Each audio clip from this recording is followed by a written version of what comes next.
देखो हेलो दूर आइए भाई चल रही है भाई साहब ये दारू की बोतल नहीं है हां तो लाइन दारू की बोतल नहीं है ये खाने का है जा रही है उसको जाने तो दो। દેશભરમાં ઈરાન ઇઝરાયલ યુદ્ધની ચર્ચા ચાલી રહી છે। આ જ વચ્ચે એલપીજી ગેસ સિલિન્ડરની અછતની ચર્ચા પણ આખા સમગ્ર વિશ્વમાં ચાલી રહી છે। ખાસ કરીને ભારતમાં પણ એલપીજી ગેસ સિલિન્ડરની અછત જોવા મળી રહી છે અને આ અછતને કારણે આ કમીને કારણે જનજીવનમાં પણ અસર પડી રહી છે। આવી પરિસ્થિતિમાં પરપ્રાંતિયો પોતાના વતન પરત ફરી રહ્યા છે। ત્યારે જ સુરતના ઉધના રેલવે સ્ટેશન પર આપના કાર્યકર્તાઓ પહોંચે છે અને એ પરપ્રાંતિયો માટે નાસ્તા પાણીનું વિતરણ કરે છે।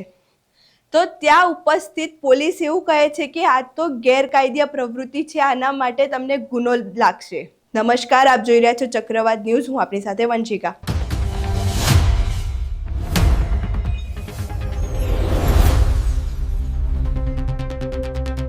આ સમગ્ર બાબતની પહેલા આપણે વિડીયો જોઈએ।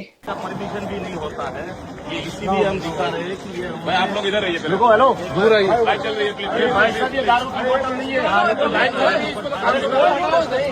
दारू की बोतल नहीं है ये खाने का है जा रही है उसको जाने तो दो। आप परेशान क्यों कर रहे हो? सुनो अरे सुनो तो सही भाई साहब, कोई आतंकवादी थोड़ी आए हुए हैं। आपको एक कोई फिक्र है इन लोगों की, हमको नहीं होगी।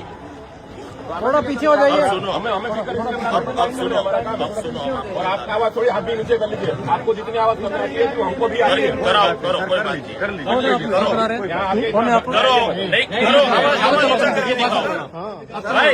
ओ हीरो भाई साहब रुको, हम ये बताने आए हैं कि हमें ये जो हमारे गरीब लोग जा रहे हैं उसी को फुल पैकेट बांटना है। और ये प्ले कार्ड आप बोल रहे हैं इसका परमिशन है, प्ले कार्ड में क्या लिखा है? गुजराती पढ़ने को आती है आपको? भाई गुजराती क्यों? तो इसके अंदर लिखा हुआ है श्रमिक बचाओ उद्योग बचाओ। आज जहाँ पर हम खड़े हुए हैं ना, छोटे लोग इस सूरत से चले जाएंगे ना तो इंडस्ट्री बंद हो जाएगी भाई साहब। तो इसीलिए हम ये बोल रहे हैं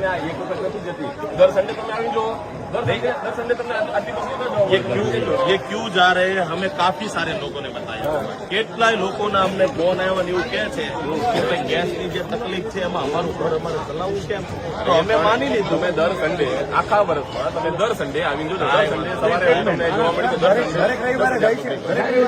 કોઈ સરકારને ખબર નથી પડતી કે આ વ્યવસ્થા હરકી કરવાની હોય। દર રવિવારનો આ પ્રોબ્લેમ હોય, રવિવારનો પ્રોબ્લેમ છે। કાંઈ વાંધો નથી, અમે ફૂલ પેકેટ આપવાની વાંધો તમે એ તો બોલો કે પણ શું આની આમાં હું પરમિશન લેવાની છે લોકો સુધી એક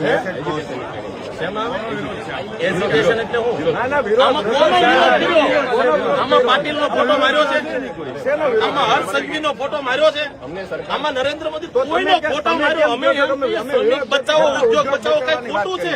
ઉદ્યોગ બચાવવાની વાત કરવી ગુનો છે? તમારે ઉદ્યોગ બચાવવાની વાત કરવી ખોટી વાત કેમ? શ્રમિકો આ દેશમાં ખવડાવવાની કોઈની પાસે પરમિશન ન લેવાની, ભૂખ્યાનું પોટ પેટ ભરવાનું છે।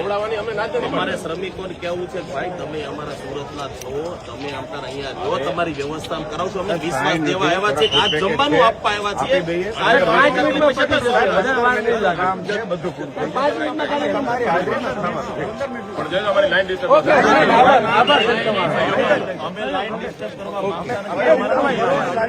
જેમ તમે જોયું કે પોલીસે એવું કહીને કાર્યકર્તાઓની અટકાયત કરી કે આ જે તમે વિતરણ કરો છો તે ખોટું છે, તે ગુનો છે। તો હવે સવાલ એ ઊભો થાય છે કે શું કોઈને ખાવાનું આપવું કે કોઈને જમાડવું એ ગુનો કહેવાય છે?